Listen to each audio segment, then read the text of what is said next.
Hey guys, Jared here with Self Defense Grid. I wanted to go over a couple of pointers and, in regards to active shooters situations.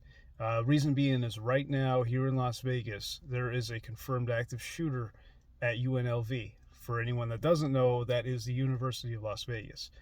Uh, from what I understand, right now there's pretty much an entire police force, uh, fire department, marshals, of course, the school police force is there as well. We're actually only a few miles from that location, and there's been nonstop sirens.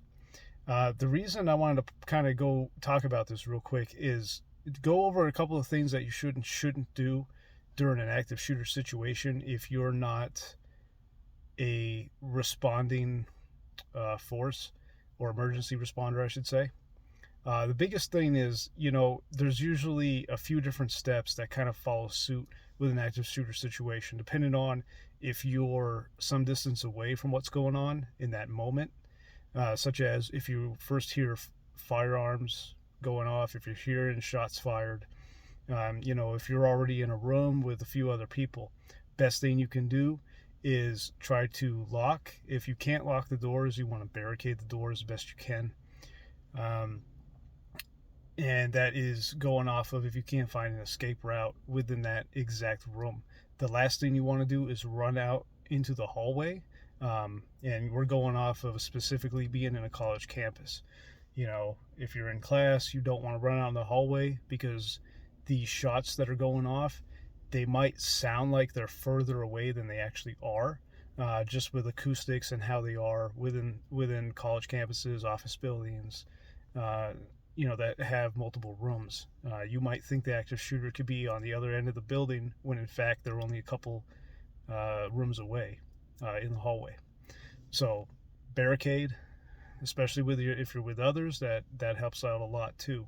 If you're in a room, barricade that room, lock the doors if possible. Turn off the lights is one of the most important factors. If you're in a mode where you're hiding, so turn off the lights, line up against the wall adjacent to the door, meaning if the door is, where the door is, you want to line up right next to that door against the wall. If possible, have people on both sides of those doors just in case the active shooter does break in and gets through those doors.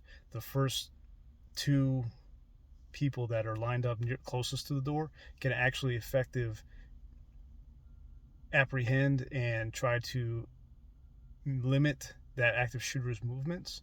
There will be videos about that and how we train um, to help increase the effectiveness of fighting off an active shooter if that situation comes to it.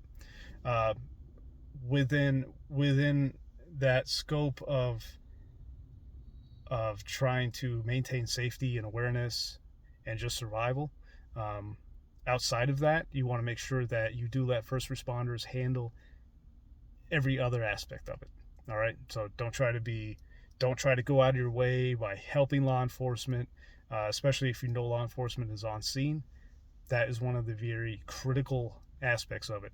I've seen videos and reports from previous active shooter situations where people try to go a little bit above and beyond and they ended up getting killed, or they end up causing more people to get killed or injured because they try to take the lead in something that they have no knowledge of or something that they don't have training on.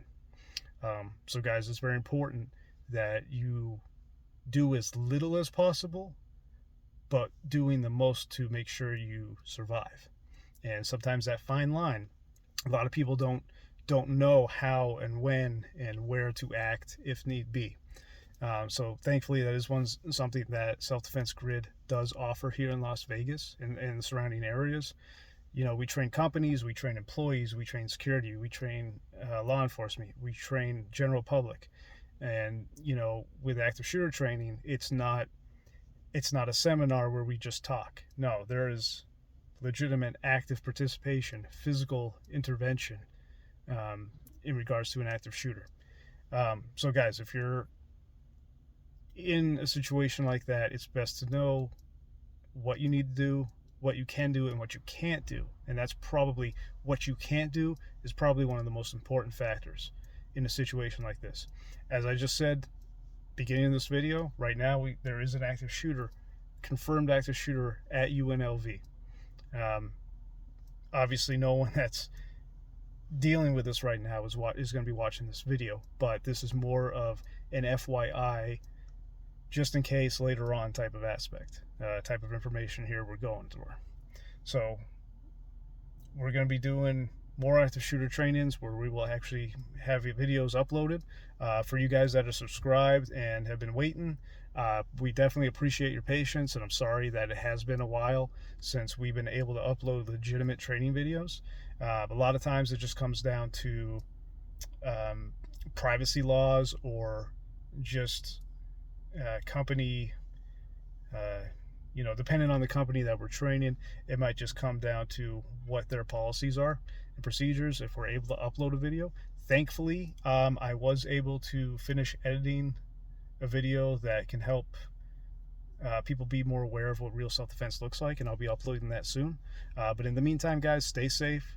There haven't been any confirmed victims from this UNLV shooting yet, but just know that, if there are, we want to be as supportive as we possibly can to the victims and their families, and we just try to do our best to maintain our awareness for